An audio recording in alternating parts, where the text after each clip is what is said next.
ভগবান অন্নকূট মহোৎসবে যখন ব্রজবাসীগণ কৃষ্ণের নির্দেশে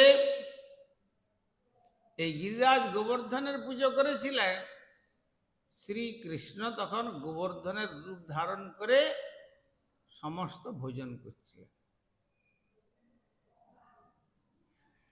এবং যশোমতী, নন্দবাবা প্রমুখ গোপগণকে বলেছিলেন, তোমরা যে এতদিন ধরে ইন্দ্রের উদ্দেশ্যে যজ্ঞ করো, ইন্দ্র যাগ, ইন্দ্র খেতে আসে, এই দেখো কিরকম গিরিরাজ গোবর্ধন সব ভোজন করছেন।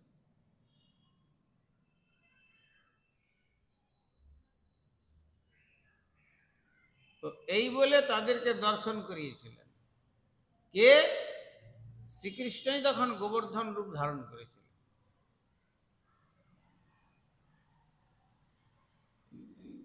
আর তা দেখে যখন ব্রজদেবীগণ ভাবছেন, আহা, আমরা তো অনেক সময় করি কি, যে রান্না যা হলো তার অগ্রভাগ বাটিতে করে সাজিয়ে সাজিয়ে সব ভগবানের ভোগ দিয়ে দিই, আর কিছু থেকে যায় ঘরে, রান্নাঘরে থেকে যায়।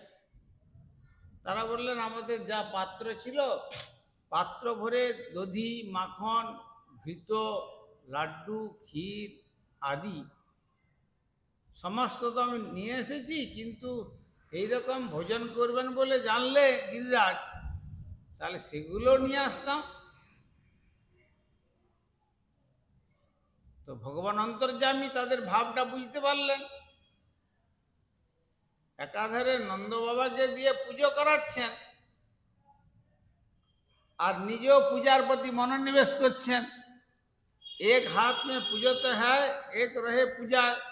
নন্দবাবা পূজাতে ব্যস্ত, আর কিরকম পুজো করতে হয় গোপাল দেখছেন, আর সহস্র ভুজা ফেলাকে মাং মাংকে খায়। ও, তুমি বলছো তোমার ঘরের দিশা থেকে গেছে?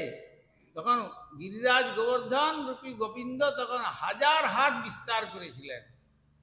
সমস্ত 84 ক্রোশ ব্রজমণ্ডলের যার ঘরে যত জিনিস ছিল নিয়ে এসে বলছে, তোমার ঘরে এই জিনিসটা ছিল, এই দেখো আমি ভোজন করছি। সহস্র ভুজা ফেলাকে মাং মাংকে খায়। তখন ব্রজদেবীগণ সকলে আনন্দে উৎফুল্ল হয়েছিলেন। আর যেহেতু এই গিরিরাজ গোবর্ধন হরিদাস বর্জ্য হয়েও শ্রীকৃষ্ণ স্বয়ং গিরিরাজ গোবর্ধনের রূপ ধারণ করেছিলেন, সেই জন্য আমরা গিরিরাজকে অভিন্ন শ্রী ভগবান বলে শ্রীকৃষ্ণেরই মতো তুলসী, মঞ্জরি এবং সিকিপুচ্ছ এই সমস্ত দিয়ে তার আমরা পুজো করি। আর ব্রজেও সকলে গিরিরাজ গোবর্ধনের সেইভাবেই পুজো করেন।